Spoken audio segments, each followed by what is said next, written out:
down to it and shoot for the sky.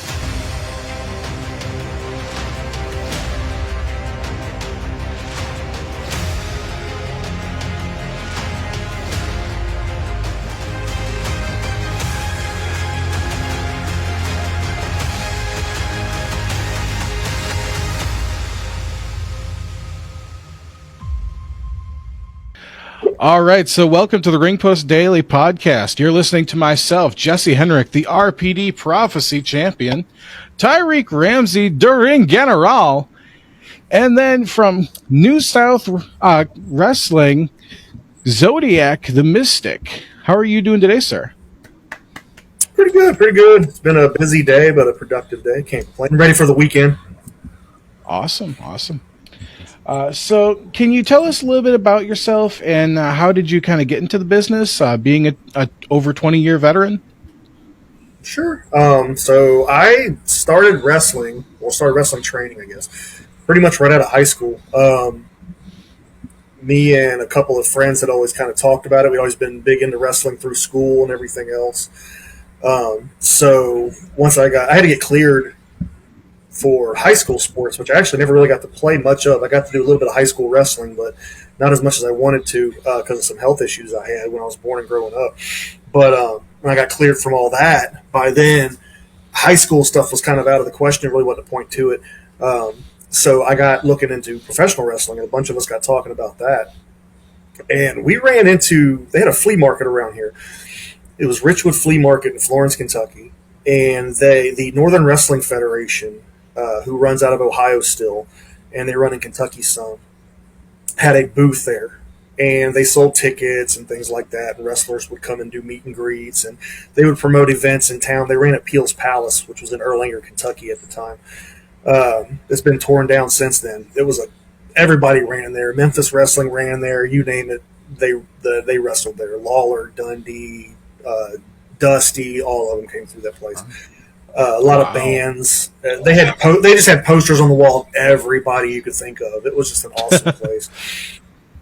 Yeah, and so Prince Justice was actually there, who later became Chris Parks, who became Abyss, and he was one of the head trainers. He was one of the head trainers at the school. So we seen a sign the week before, said, "Come meet Northern Wrestling Federation star Prince Justice." And I'd never been to an indie show. I just knew TV wrestling and this and that. I'd seen stuff around, but I'd never been.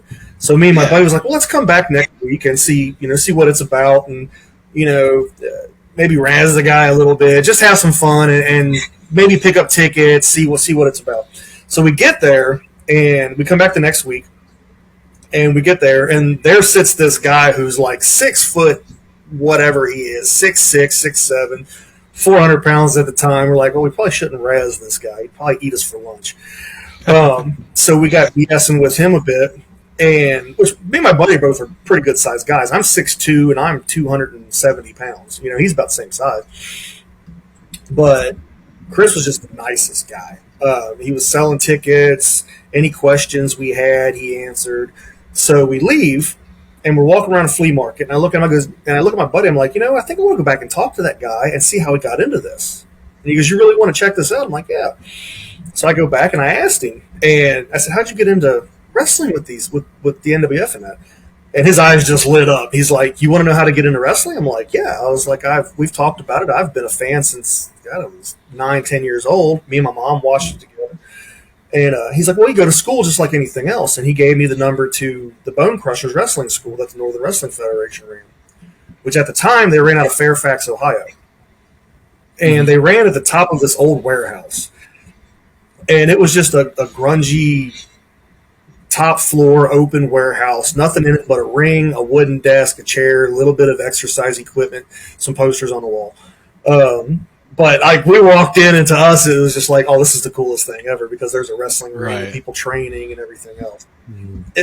It was hot because we went and checked it out in August. It was so hot.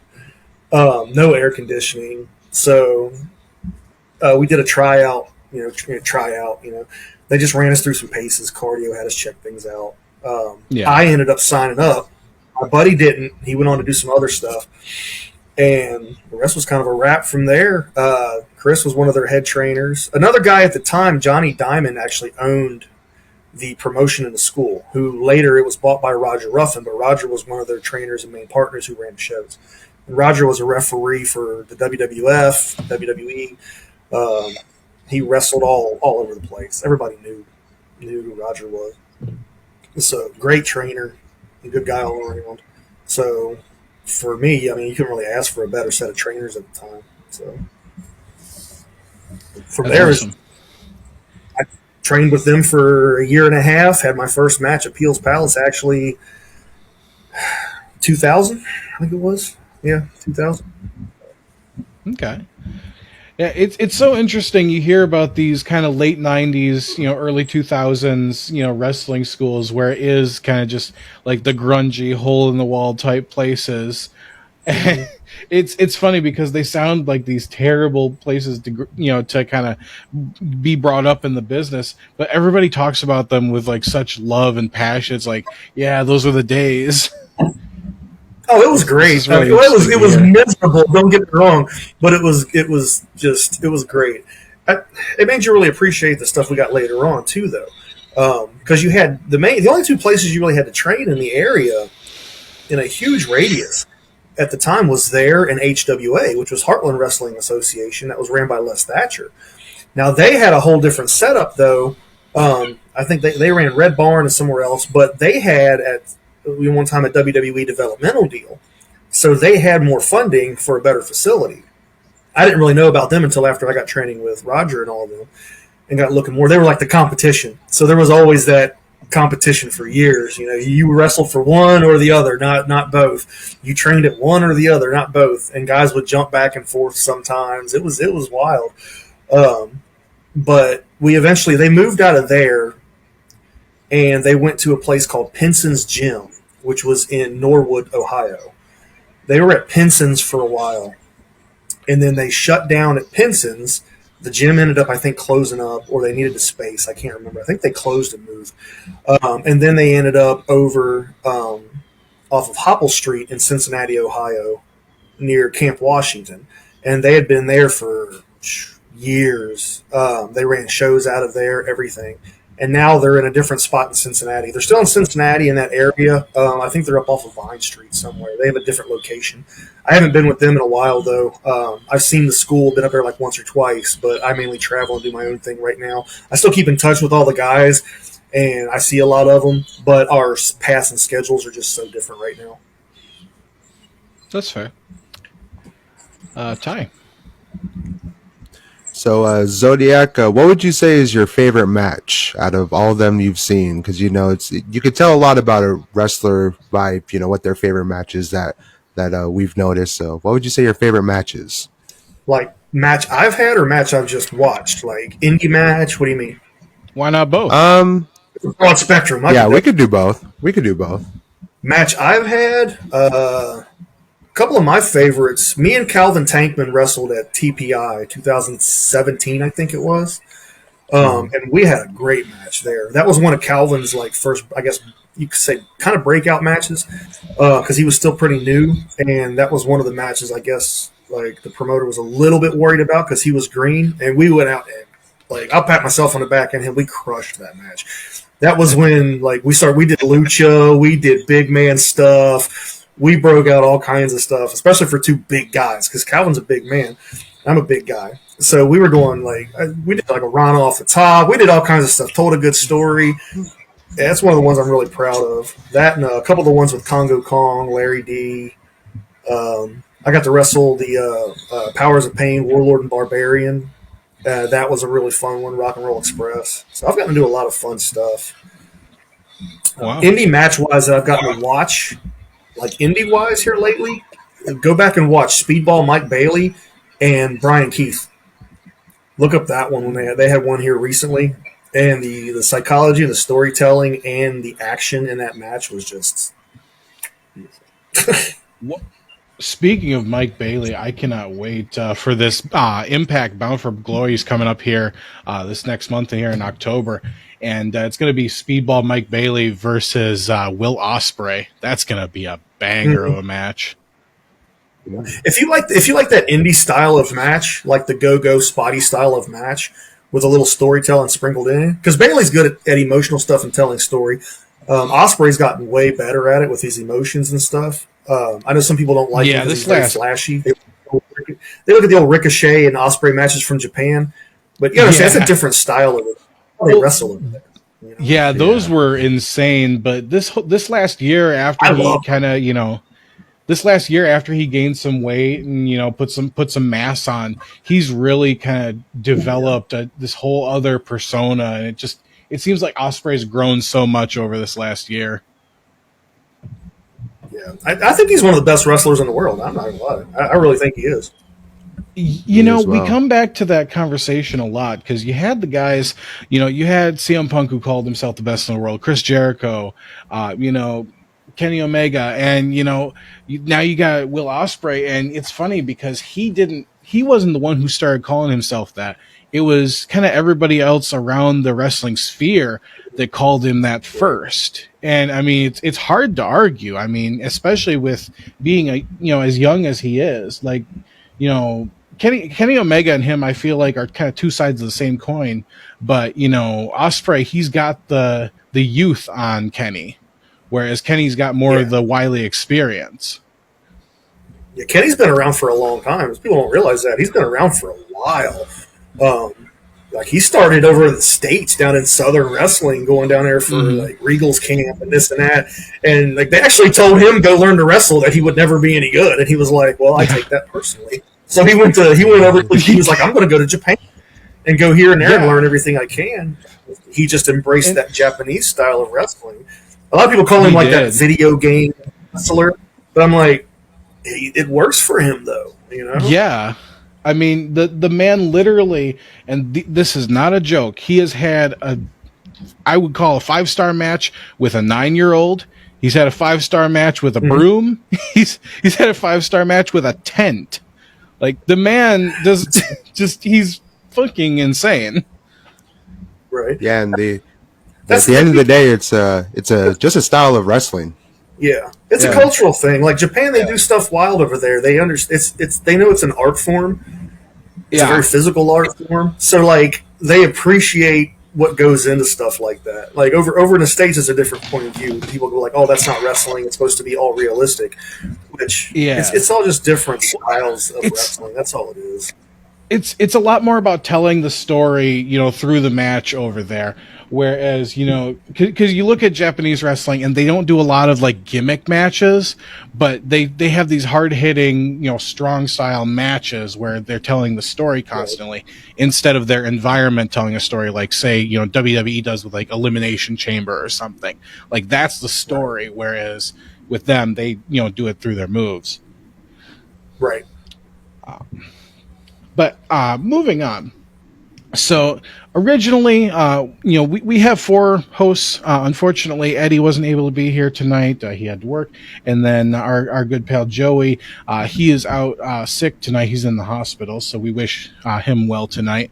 But this is a question for him because, trust me, I wouldn't ask it if I had a chance.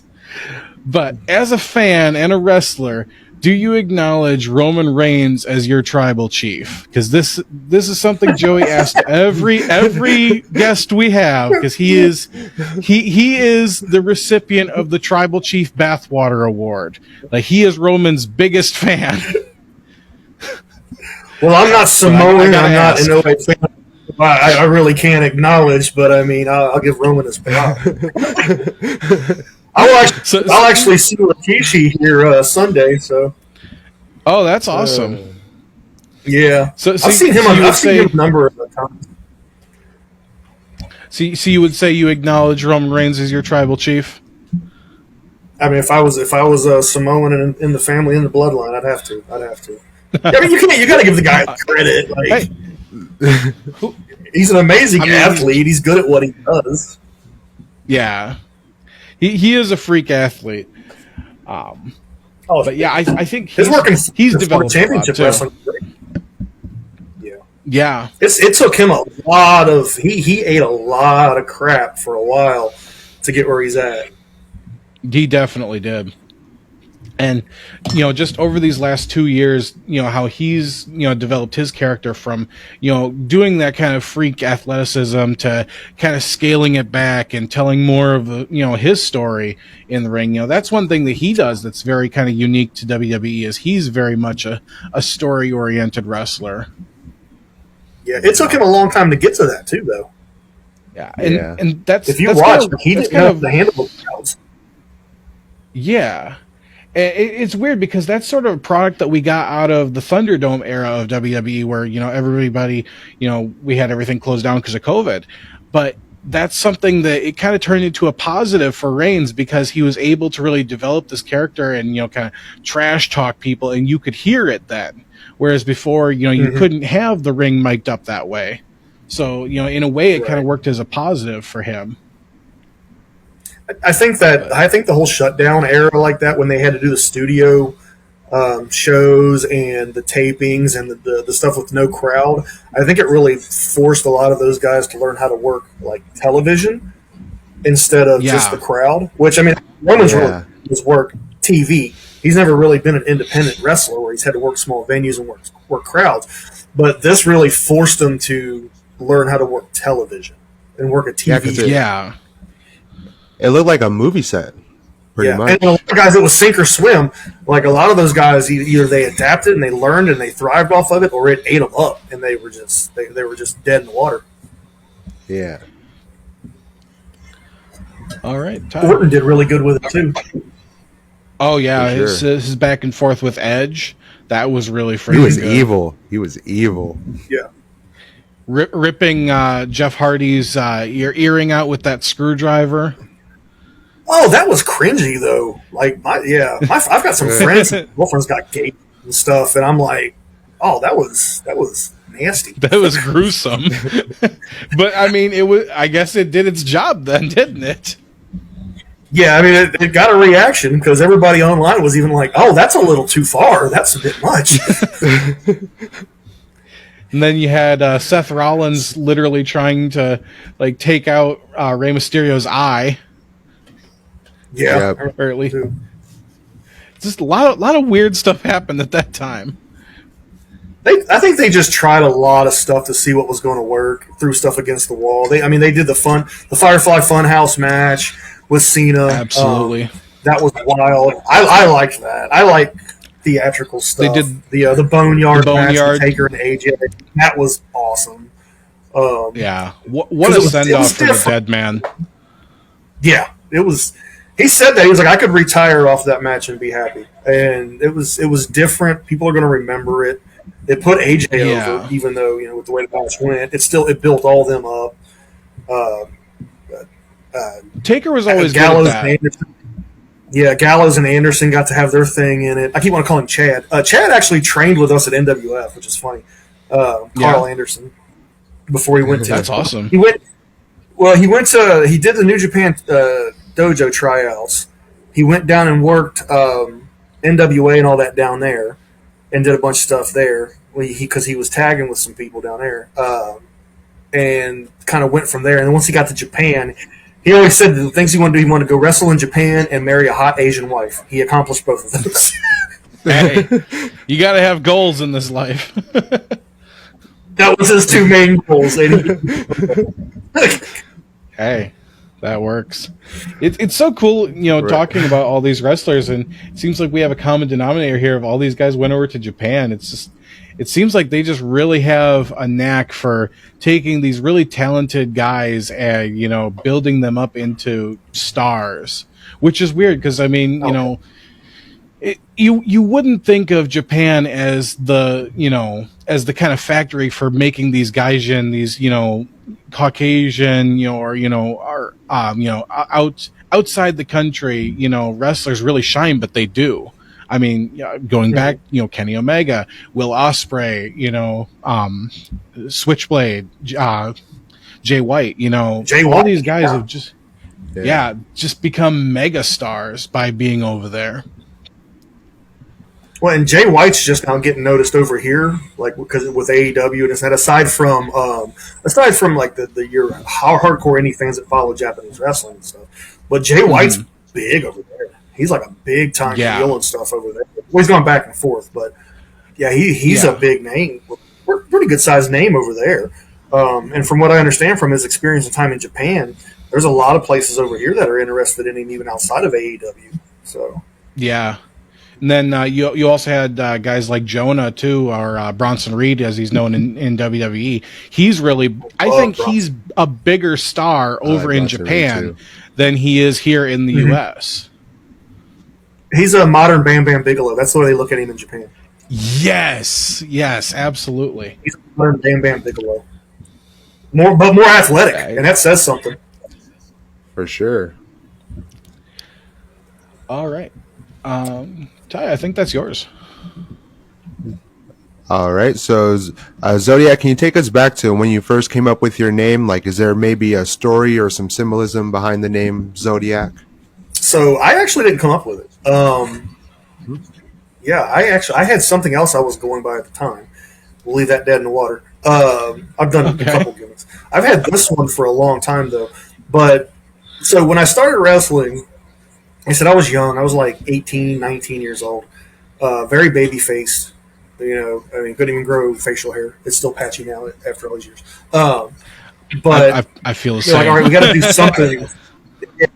So Roger and him was like, we've got to do, and a guy named Dozer, a guy that wrestled as Dozer. He's since passed a few years back, but was like, well, we've got to find something for this kid. Get him comfortable out in the ring. We've got to. He needs a hood, something. He needs a mask, something, because he looks like he's 12 years old. Which, I mean, I did. I mean, I ain't gonna lie. And they wanted me to wrestle heel, too. They needed heels. And so we're actually at the Cincinnati Gardens, oddly enough. They were doing a show with the Mighty Ducks that wrestled over there, hockey team. And they used to do these collaboration events where they would have wrestling out in the foyer area, the grandstand area, and they would have the hockey and everything else. So I didn't know anything about this until I got there. So I get there, and Roger and him was just like, you have your gear? I'm like, yeah, you told me to bring it, make sure I'm here. I'm like, okay. So they give me a mask, and I had red tights, black top, black mask, taped up, had my boots, you know. I think the boots I had, I think I borrowed from somebody even. They weren't even mine. I was broke. I couldn't even afford boots at the time. And they said, you're going to be the Zodiac. And, of course, I'm like, the what? Astrology thing, this and that. So evidently, come to find out, too, it was a toss-up between Kodiak, like the dip, like a bear, or Zodiac. Okay. And so the guy, Dozer, he dipped Kodiak dip. This sounds goofy as all get out, but this is legit how this happened. They said they were talking, like, what can we do with this kid? And Dozer was like, what Kodiak? We'll put him in a mask, like Kodiak, like a bear, like the old Kodiak gimmick from Smoky Mountain and stuff. And they were like, well, that might work, you know, but he's, you know, especially if we put a mask in him, because I was a good sized kid at least, you know, I was still 6'2", you know, 250 pounds. And like, especially if he gets a little bit more size on him. And then Rogers was like, well, that's Zodiac, like the old creepy Zodiac gimmick, Misty. I was like, okay. So it started off as kind of a 80s Memphis conquistador style, you know, assassins gimmick, you know, very 80s, very old school style. Yeah, very basic, nothing to it. And then it turned from that into a conquistador style tag because I had a partner for several years. And it was funny because he was half my size, but we would do the switches in and out to where like we had the exact same outfit, but you could tell who was who. The referee turned like, wait a minute, what's going on? So the switches were so obvious, the crowd would just go bananas with it, and cracking up like, what is this? That's amazing. And yeah, it was great. I've got old VHS tapes of it. It was so, I loved it so much. Our tagging was so cohesive. Like we were so in sync, and we tagged for like 5 years, mainly for NWF. A couple places in Kentucky and Ohio here and there, but my partner mainly stayed local because he had a family and he refereed also, and he didn't want to travel a lot. He just liked what he was doing. And eventually, after he retired, my stuff evolved a little bit, and I got a little bit darker with it. I kind of went with more of a dark monastery monk type deal with it, almost like Kevin Sullivan, but in a mask. And I started venturing out a little bit more. Yeah.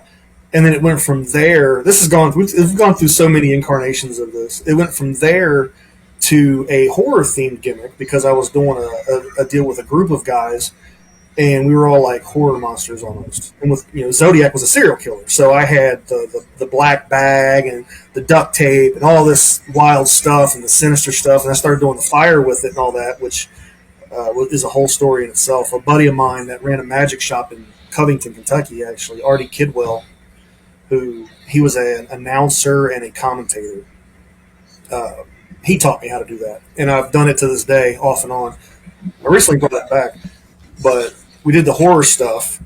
So it's like I kept getting all these versions of the gimmick, and it kind of fit because you had the 12 signs of the Zodiac, so you never knew which version or which sign or which incarnation you were going to get, which that kind of got people's attention. So it's like, well, what Zodi is going to show up this time? What version? Are we going to get the horror movie one? Are we going to get the evil monk, the 80s brawler, the fun-loving Zodi loves tacos, having fun Zodi, what?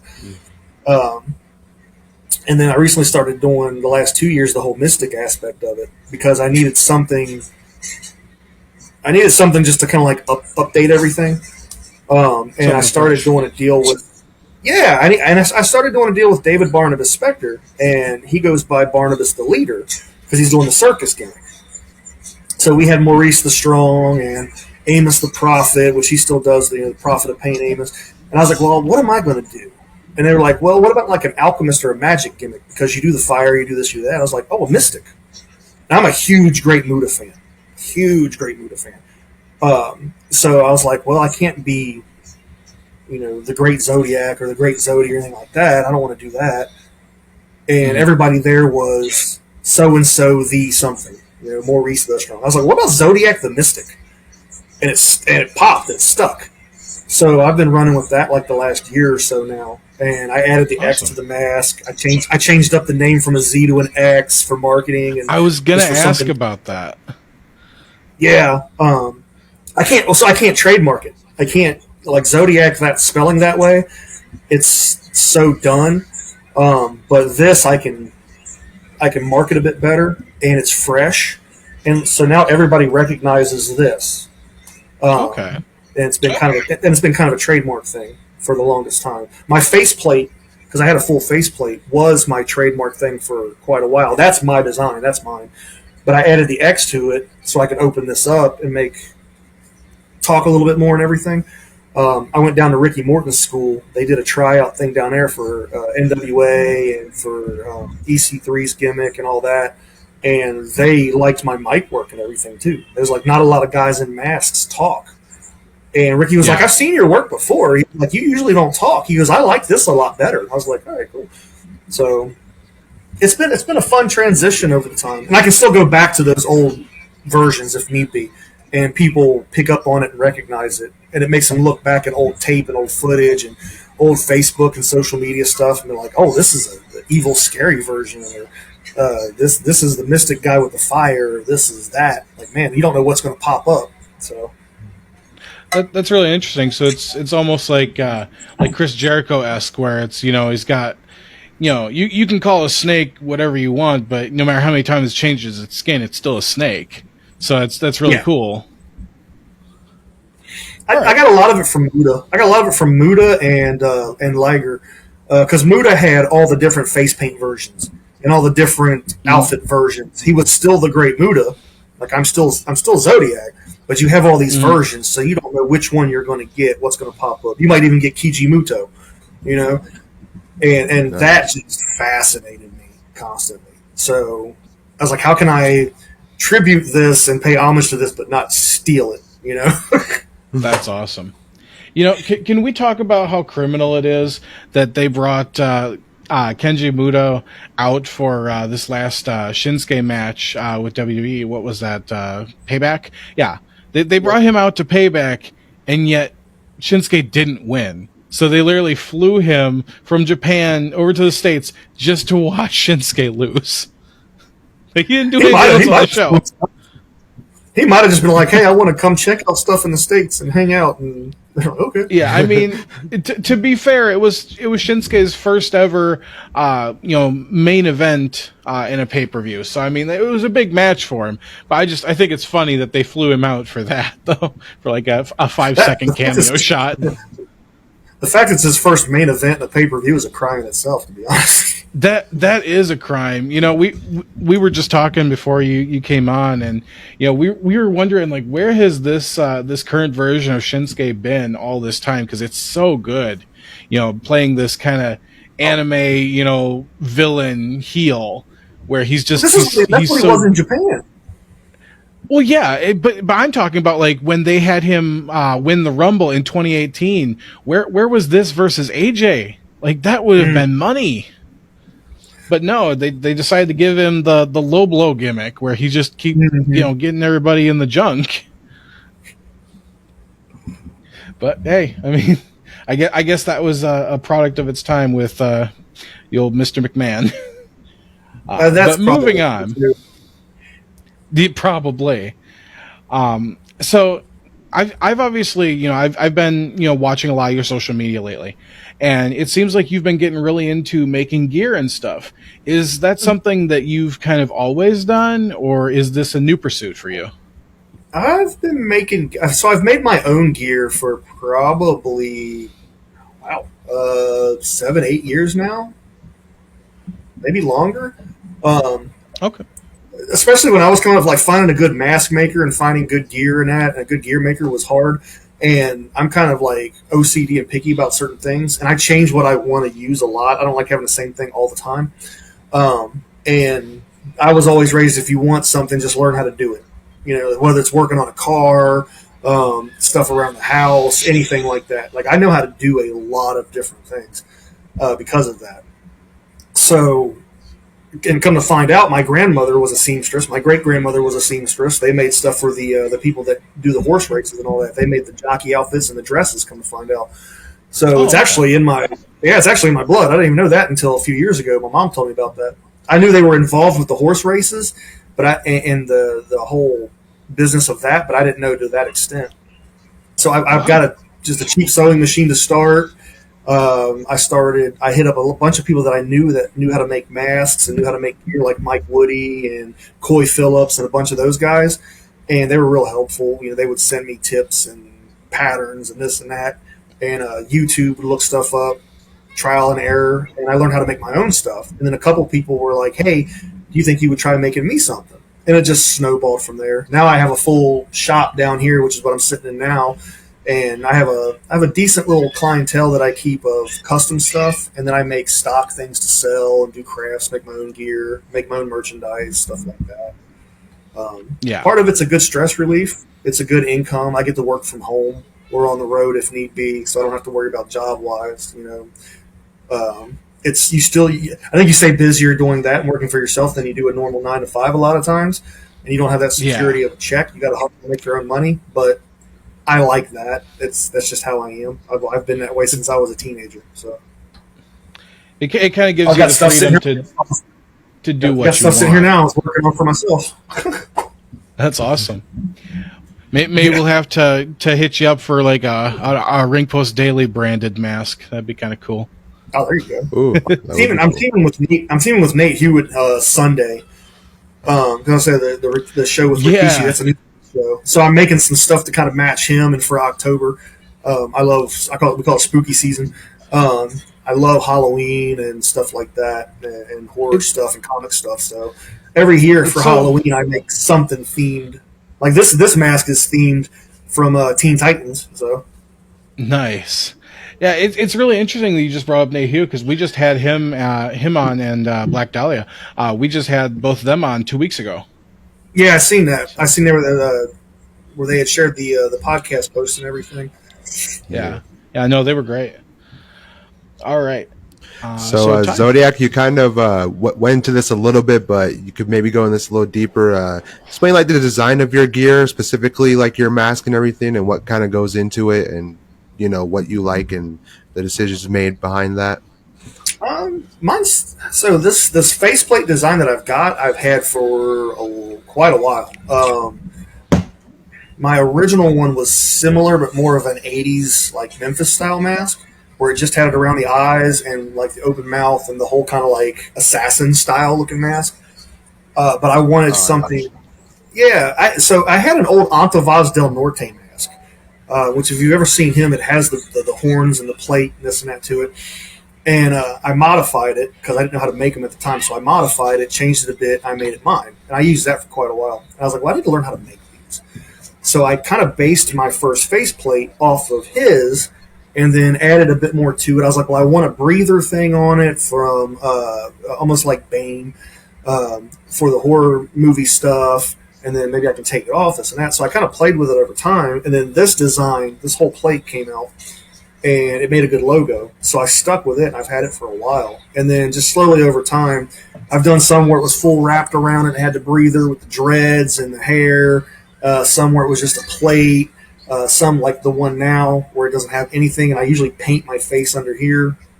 I've added some stuff to the eyes. On some of them, I had the all-seeing eye triangle over it. I ended up taking that out and going with the X and putting the stones in here for like a third eye type deal because of the whole Zen gimmick, which, I mean, that's not even really so much a gimmick. That's just kind of how I actually live. I'm Taoist and Buddhist by nature, so that whole thing is actually just part of who I am. And then I use a heart punch for a finish, so I do the gauntlets and stuff for that. Nice. The flap on the tights I've had for a while. So recently I went back to the kind of the one-strap butcher style singlet. I used to wear, I had full outfit for the longest time, the Muda style pants, the singlet or the top, the vest, and I would work in layers. I would take that off as I would go. And I switched one day. I was like, well, let me go totally extreme different with it. And I went to trunks with the flap. And everybody was like, that looks really good, you know? And a little self-conscious. I'm a big guy. I'm kind of fluffy. But I was like, they were like, tan up. I did an impact thing. Actually, when they did Gut Check a couple years ago, I went and did it, and Johnny Bravo was there, and I had done a seminar with him before in Toledo, Ohio, and he liked my work, he liked my stuff. You know, he was like, "Keep up with this, try that," and we clicked really well because we've got some similar past things and everything else, and similar personality traits. So he saw what I was doing then, which was the full outfit. I showed up at the impact thing and did the Gut Check thing. He goes, I like this. He goes, this is totally different with the trunks and the flap or the one strap butcher. He goes, you look bigger. You look like you've slimmed up. You're moving good. He goes, I know you stepped out of a comfort zone to really do that. He said, I would stick with this or alternate, you know, depending. He goes, this would look good for camera. And I talked to a number of other people and they said the same thing.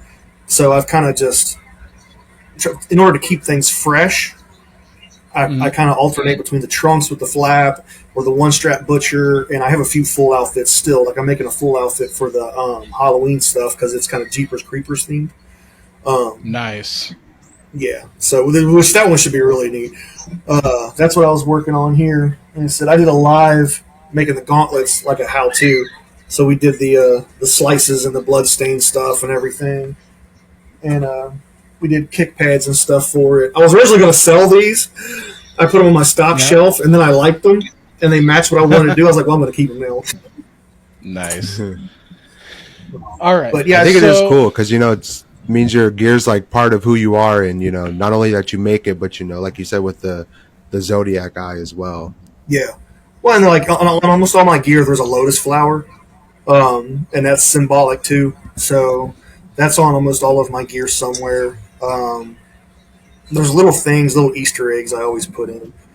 And I just try to keep the same kind of theme, but freshen it up. So.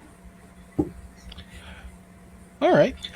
So not counting yourself, who is on Zodiac's pro wrestling Mount Rushmore? We ask this to everybody, and it's always so interesting seeing, you know, especially, you know, blurring the lines between, you know, how long have people been in the business, seeing where they kind of fall. Like indie style or just in general? Just in general. Who's just on your pro wrestling Mount Rushmore? There's guys I feel like I mean, from the time I came up, I've been around for a minute. So, like, the first ones that come to mind, if I had to pick, like, 4, Taker's definitely on there. Hogan's on there. I know a lot of people don't care for Hogan personally, but like for what he's done wrestling wise, and I followed his stuff in Japan. Like he's done some crappy stuff, but he's also pro wrestling wouldn't be what it is now if it wasn't for Hogan. And I grew up with my mom watching him. Yeah, we always kind of look at like people's, you know, their body of work, not necessarily who they are, because we all, I think, agree that Hogan's a pretty shitty person, but he did a lot for the business. Hogan is something.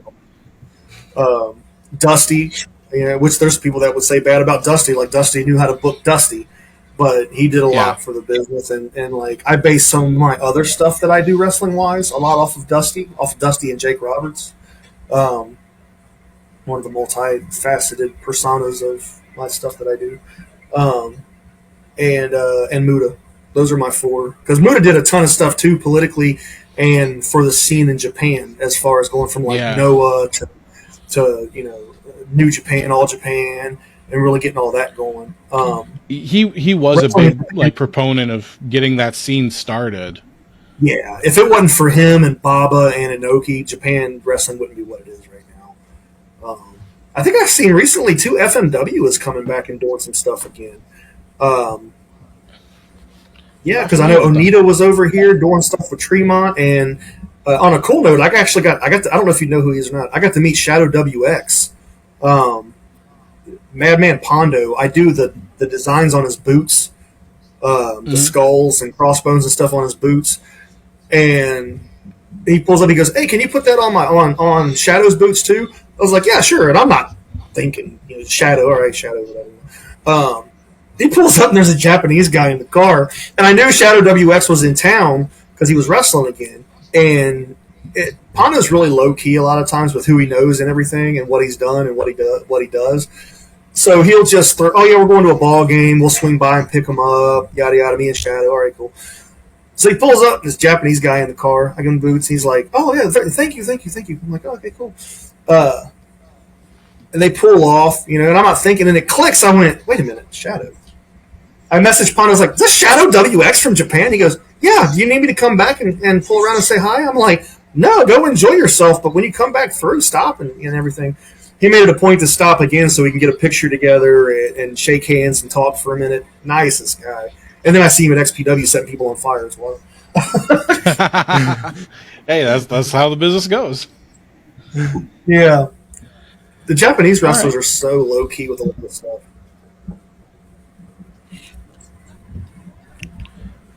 Rise to me. Yep. So Zodiac, being a 20-year vet, what are some of the biggest differences you've noticed from when you did start in the business and today? Things are a lot more open now. Kayfabe is definitely dead. Yeah, that's dead, like dead. You can still make people suspend. You can still make people suspend belief. That's and that's what people, when they come to a show, that's what most of them want to do. You know, you've got some of the smart fans that they look for stuff, you know, and they'll try to call you out on it. I don't get mad about it if they do. Like, I just have fun with them. You know? Like, "Oh, you messed up that spot." And they're like, "Yep, sure did." You know. Yeah. You know, it's hard for me to mess up stuff because I don't usually call anything. I just go out there and wrestle. So, you know, but stuff isn't as protected, I guess you could say, as it used to be back then. It was hard to get into wrestling and stick with it and stay in. Like, they tried to run you off. They ran you ragged. Which, like, that's why I said before, I told people, like, it was a make or break kind of thing then, which might sound harsh and cruel, but it was a very protected business. You know, not anybody could just get in for good reason, because you could really hurt somebody, or if you get the wrong person in, they could expose you know, what's going on. And you don't want to do that because then it affects your money, your gate, you know. And people then, they didn't want to be told it wasn't, you know, it was predetermined or something wasn't real or this or that. Yeah. You know. But with social media, the advent of more TV, cable, this and that, people always like wonder, you know, because you see a guy get punched in the face and be like, "Well, he's been hit in the face 3 times. There's not much of a mark on him. What's going on?" You know, like, you know something's not right, but you don't want to say it's not real. Let's just enjoy it. Well, now everything's more wide in the open. You know, it's entertainment. You know, it's Yeah. they're some of the greatest athletes going. It's very physical. You can get seriously hurt, even killed. But we all know, it's predetermined. It's like professional football. It's athletic, but you know the end result. You know who's going to win the Super Bowl at the end of the game. Just ask the Broncos about that. Yeah. Getting spanked by the Dolphins this last week here. People ask me, I live up in Cincinnati, and people said, "How come the Bengals have never won a Super Bowl?" I said, "They're not over enough, man. They're not over enough." Yeah, and it's funny because as kind of fans ourselves, we all come from being the kind of naive fan to then growing through the kind of business, and now I think a lot of us we see these behind the scenes doing these interviews all the time, but I think it helps us kind of really appreciate the art form more than just the entertainment now. So, and me as well.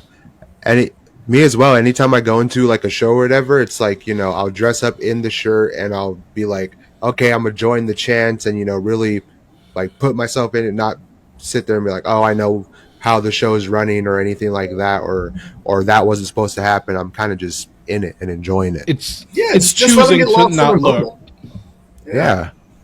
It's like there's something going on behind the curtain. You know it's a magic trick. But you don't want to know how the magic trick is done. Maybe later you might go look it up and be like, "Oh, that's how he did it." But you don't want to. You don't want to ruin that mystique.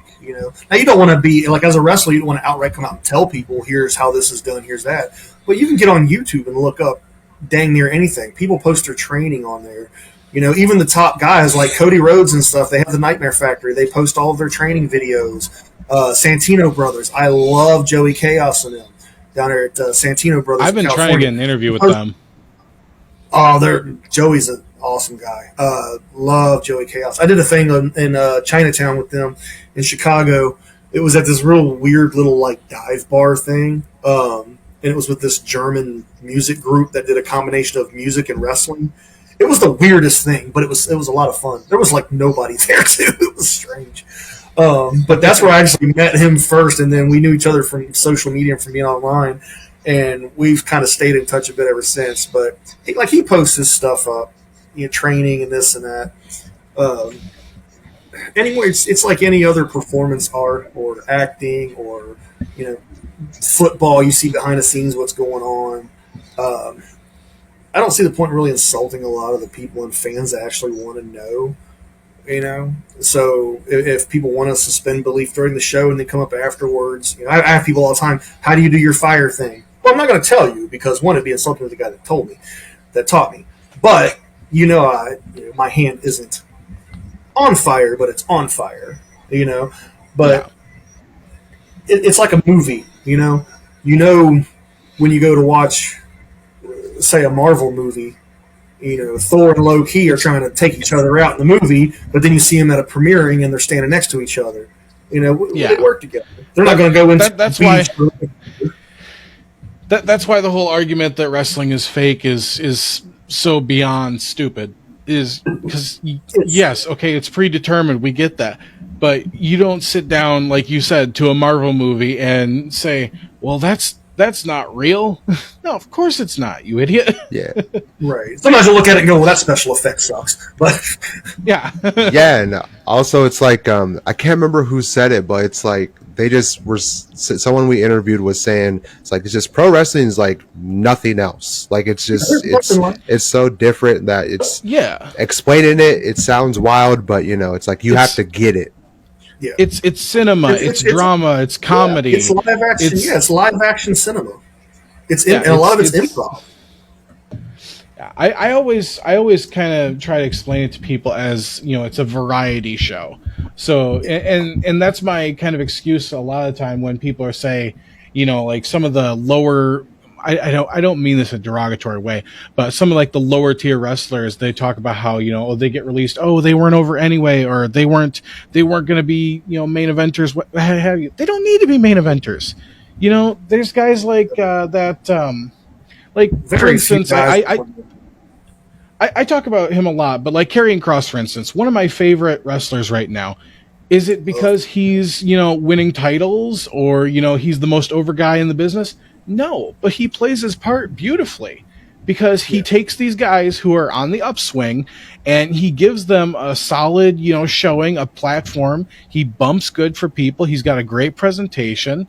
I kind of call him like the modern day, Jake Roberts. Because I was Jake is a going lot to say that the way. same thing. Oh, you got me on that one. That was my phrase right there. That's who we were. Because Jake was one of my favorite guys. Jake is the guy. Like I never wanted to be. It's going to sound goofy because everybody wants to be the main event guy. I wanted to be the guy that got dudes ready for the main event. Jake said in an interview, he goes, "My job was to get people ready for Hogan," and I was like, I want to be that guy. Because one, it pays very well. Mm-hmm. It does pay very well. It doesn't pay main event guy stuff. You could eventually get to a main event guy status. But same, when I look at Karrion Kross, I don't like that he's got hair now. I think that's weird. I like him. Yeah, it does affect his kind of presentation. Yeah, he doesn't look as evil. But his persona, his presence, the way he carries himself, the eye contact, the cadence, the psychology, the stuff with the girl. Replace aggression and intensity as well. Yeah. Replace Scarlet with the snake, and that's what you've got. And they're exactly such a couple together. But that's who he is. Yeah, and even down to his promo style, where he doesn't have to yell, and that's one thing that Jake perfected. Was every time he was in the ring or he was doing a promo backstage, he was never yelling at you like a lot of the more animated wrestlers do. He spoke very softly, very deterministically, and he spoke in a way that made you listen. It wasn't a situation where that you had the crowds doing the chants and doing the the stupid things like they do nowadays with like the what chant, which is so overdone. Now if you had Jake, it did. But if you had Jake in the ring, you wanted to hear what he was saying. And I feel like if they would just give him a little bit more of a presence, a little bit more of a presentation, do something a little bit differently with them, I feel like they could do that with Kross. Right.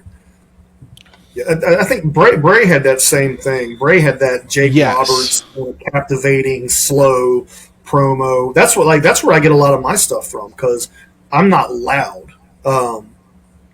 Until I turn stuff up in the ring. But if you watch my promos and stuff, most of my promos are more Aleister Black, Jake Roberts, Bray Wyatt, Kevin Sullivan. The loudest, because I was always told the loudest guy in the room is not the one that's always right. It's the guy that you have to listen to. That's the one that gets their point across. And I was like, well, okay, I want to be the guy they listen to, not the guy they just hear. It's funny you mention Aleister Black because I think he said it best when they were developing his character for NXT, and I think it was at the time he was talking with Hunter, and he's like, well, who do you want to be? And Aleister looked at him and said, okay, everybody around here say they're rock and roll. I want to be black metal. I want to be different, and I feel like he really accomplished that. Oh yeah. His entrance and stuff alone, and all he had to do was he would do his entrance, do the roll into the ring, and just sit meditation style, which was driving me nuts because Tommy End, when he was Tommy End, he did that before anyway. But that's one of the things I do too, and we both did it on the Indies and everything. And then he got on NXT, and I was like, I know he's going to do this. And he did it. We're so good. I was like, I'm still going to keep doing it anyway. I don't care. Now people are just going to say you stole it from him. Yeah, basically, pretty much. And now he's doing it too as Malachi Black with the House of Black. He still kind of does it, and they put it into his psychology. I know he didn't have. He ended up with not the best run because of all kinds of craziness that happened, but his run with Velveteen Dream actually in NXT was really good. The psychology of their matches and everything was great. If people want to go back and watch and learn good psychology on a today's basis, I would say go watch those matches because they were really good character work, and it was total polar opposite character wise. Absolutely, or even his debut against Andrade El Idolo, those guys tore it down at, I think that was Brooklyn 3 that they did that at a takeover. It's so interesting because you it's very rare that you see a character or a wrestler, I should say, who can take two very separate characters in two different companies and still make both of them work very well. Like, I'm one of those people. I would say that I preferred, Aleister Black as far as presentation wise a little bit more to what Malachi Black is. But as far as Malachi Black, with his entrance, with his, ring psychology, with, the presentation, having, the House of Black out there with Julia Hart and everything, that it really speaks to me. It's really good. It's funny you mentioned that you were, a Buddhist and everything. It's, wrestling really brings everybody together. It's a melting pot. I talk about it a lot where, we have you, a Buddhist, we have Ty, who I believe is a Christian, if I'm not mistaken, and then me as a pagan. And we all just come together and we can all find things we enjoy about this art form. Right. So you have to be, it's a very culturally diverse art form. It has to be. I mean, because it spans all corners of the world. So it's like you've got the stuff down in Mexico and that style down there, the lucha and the different styles there, European style of wrestling and their mentality and take on things, Australia, Germany, the time. Go watch. I'll tell you something wild. People talk about spotty wrestling. Go watch old wrestling from France. From like the 40s and 50s, those guys were nuts. Like they did lucha stuff in the 40s, and they would even do stuff off of trapezes and everything else into the ring.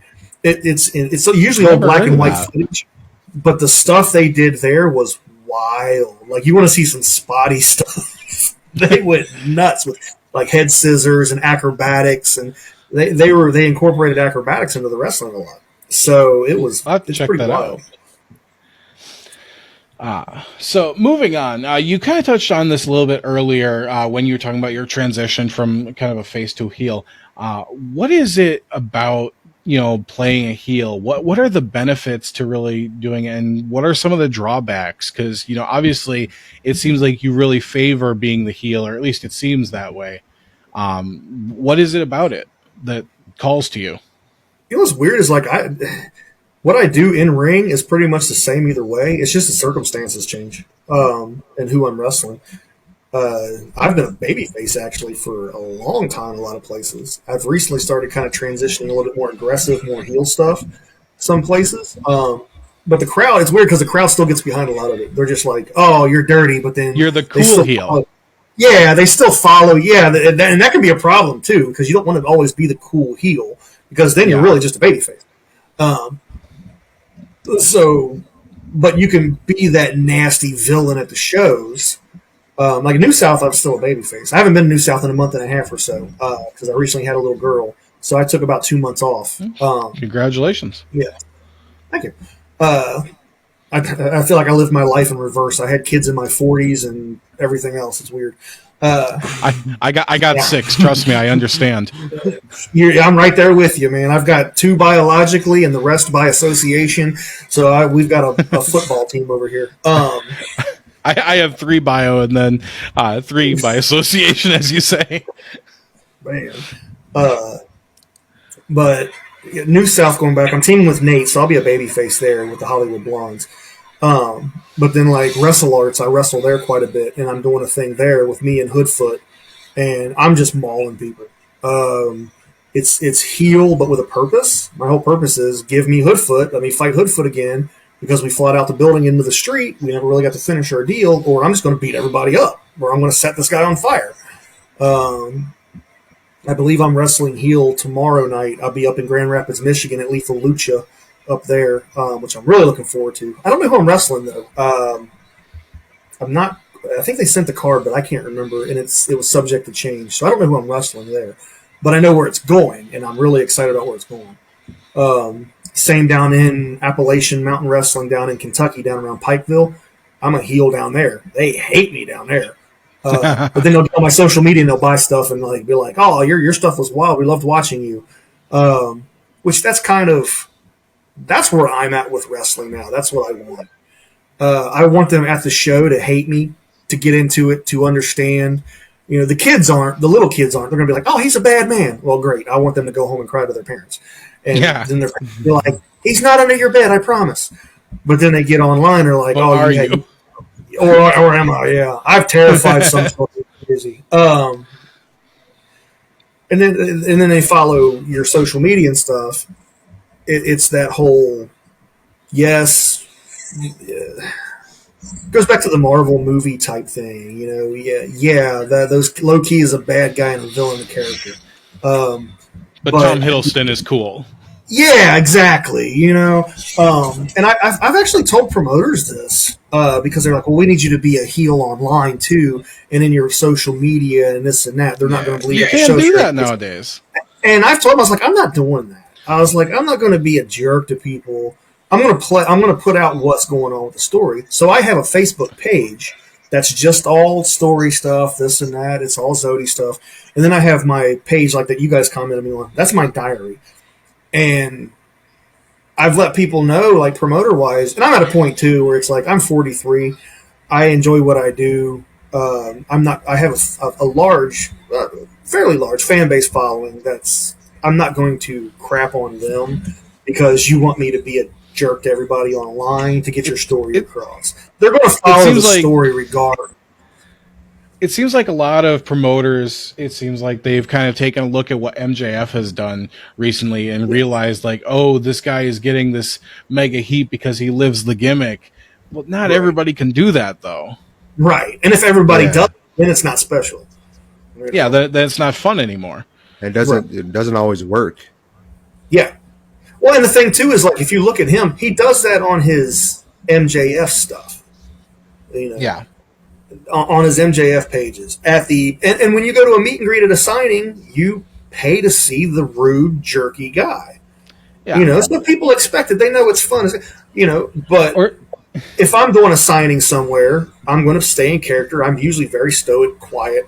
I do things slow, methodically, creepy. If I hand you a picture or this and that, you're getting the character and everything because that's what people want to see. But I'm not going to be rude to a kid or a parent or this or that because I'm working heel 3 places and they're like, oh, we have to keep you 100% in gimmick. Nah, this isn't everybody. We know what the deal is. People aren't stupid. Yeah. I'm not going to insult people. It's really interesting to see, how fans react when it comes to things like the meet and greets and what have you. Because, like, one thing that stands out to me is it was like 2 weeks ago that we saw that picture with Rhea Ripley, and a fan just came up to her and just wanted her to step on him for a picture. It's like, hey, I mean, if that's your bag. there's some. I mean, people have their own thing. I can't say weird. I mean, everybody has their own, I mean, that's the character she's playing. So I mean, yeah, it's Rhea Ripley, and that's her gimmick. The whole mommy thing and everything. Mommy, get some money, girl. Why not? Yeah, why not? She's so young too. I call Rhea Ripley. She's like deceptively young. She's only 26. She's younger than me. Oh, I thought she was 25. So yeah, okay, yeah. She started really young though. Like she got popular. She got popular really quick. It's funny because she just did an interview and she was talking about how she had a crush on the Miz. Yeah, I see. Coming into the industry, and it's like, wait a minute, how old are you? Oh yeah, that's right. You're a child. Mm-hmm. Yeah, that's when Austin Theory be talking about how he was a kid and he was watching like I don't know WrestleMania 27 or whatever, or how he went there live. I'm just like, man, I was a kid watching that too. It's crazy how close in age we are. Yeah, Theory's pretty young too. I remember him down at the other New South Wrestling in Alabama. He was down there wrestling and stuff for quite a while, and I thought he was older than he was then. I was like, man, how old is this kid? Because he was jacked then and just good. And they're like, oh, he's like 19. Like, what? I'm like, he looks like he's 25 and just built to the nines, and had a good mentality for wrestling. Like knew what he was doing and where he was going. And then you look at the people over, some of the kids over in AEW. You got Billy Starks, who she just finished high school, and yet she's already a 4-time, champ in a bunch of different places. You got Nick Wayne. Yeah, Nick Wayne. He just turned, 18, so he could finally wrestle for them. But he's been wrestling for like 3 years or something like that. So it's really interesting. Yeah, Billy started up in Indianapolis, up in Indiana and stuff and that up there when she was like 14, Yeah. doing what she could, and she knew what she wanted to do with herself, which is good, and like her family helped her and was very supportive, but they also made her do the work. Like, no, Yeah. if you want to run your merch and this and that, we'll help you with it, but you're going to do it.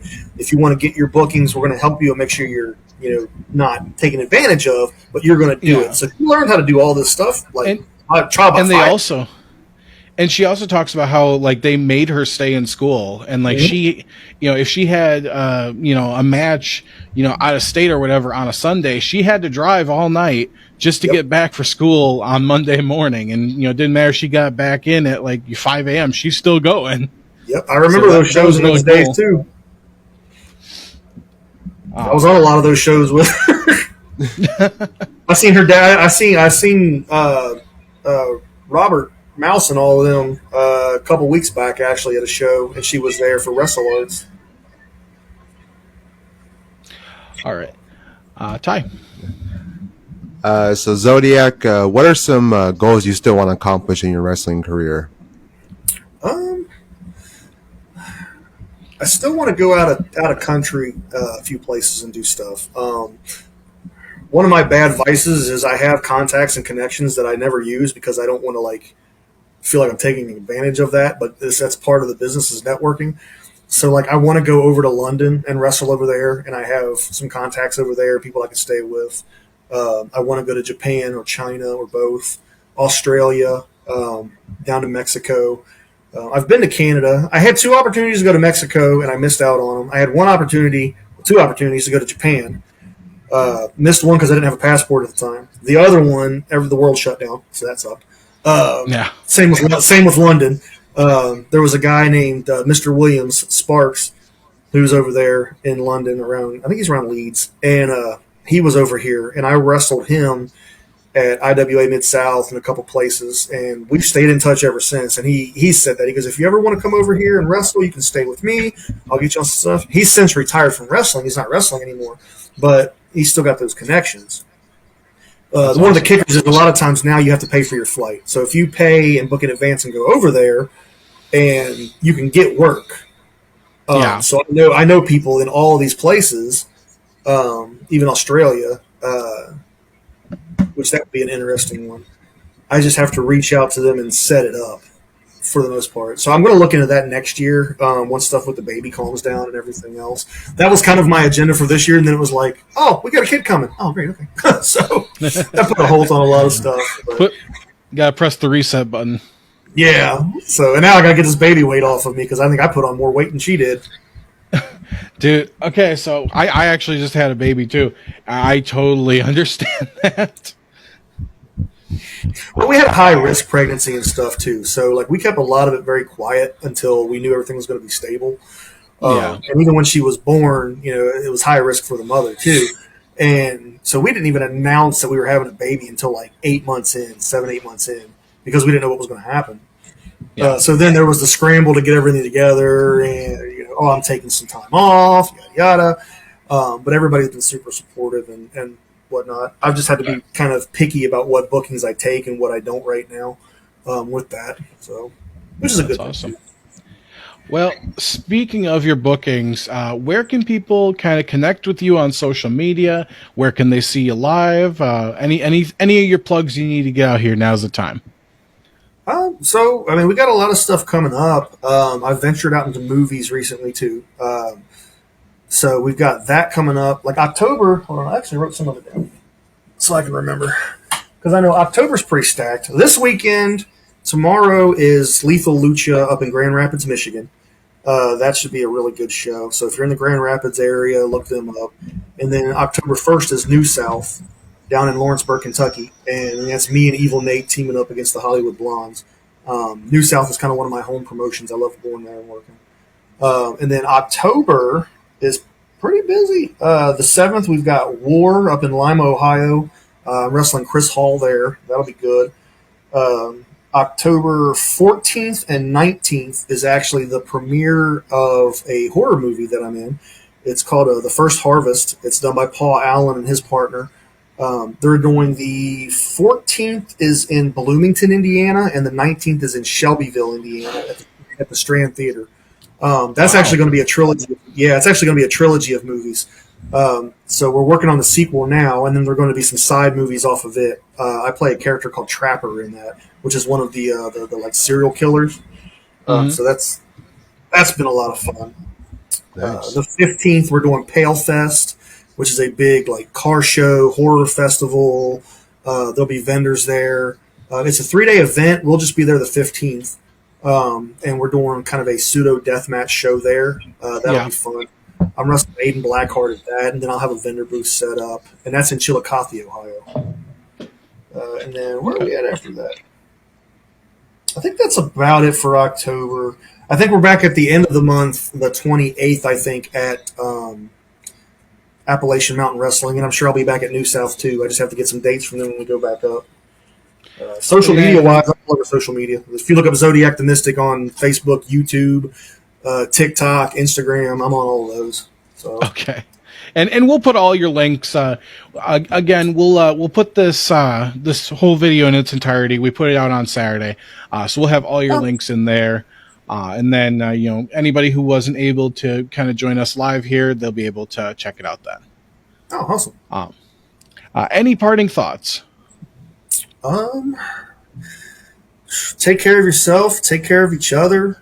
Enjoy wrestling and life for what it is. Don't let any little setbacks and limitations be a deciding factor in things. I touched on that earlier. Like, I really wasn't even supposed to be doing this. I got a lot of health problems. I had a lot of health problems growing up. Yeah, that's something I don't touch on a lot. Mental health and everything is something I'm really focusing on a lot big this year with the Pocket Frog brand and this and that. I've been loving that content. Thank you. I've got bad imposter syndrome, come to find out. That's one thing I learned from Joey Bravo's thing. And it can be very self-sabotaging and like physically too. And that's something I'm going into more too, like with this year and touching on, because it's stuff I never really talked about in more of a public setting, but in private, it's helped a lot of people. Like, because I was born underdeveloped and stuff. So, like, and with that, I had fluid on the brain. So I had seizures up until I was like 9 or 11 years old. So I wasn't supposed to be epilepsy, so I understand. Yeah, I was on Dialintin for years, and by the time I got cleared, like I said, in high school, by then high school sports were kind of out of the question.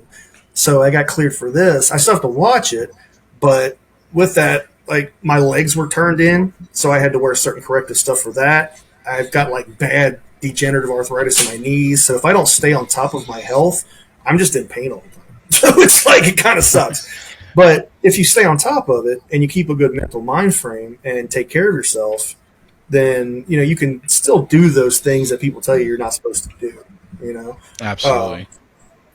There's extreme cases out there. I consider mine more mild, but still, there's things you can overcome and do. All right. Well, thank you for sharing that. That's great that you were able to get that kind of off your chest and have that out there for people who maybe aren't as willing to share that stuff. That's really awesome to kind of feel seen that way. But thank you, Zodiac. We really appreciate this interview. No, I think for having me on. I appreciate it. We can appreciate your time. Times, and you guys stay in touch. If you ever had a show, hit me up. We can do a quick video together or stream something live or whatever. I'm all about that. Absolutely. Well, this has been the Ring Post Daily Podcast. Again, from myself, Jesse Henrik, your RPD Prophecy Champion, Tyreek Ramsey, the Ring General, and Zodiac from New South Wrestling. Hank, thank you, and happy wrestling.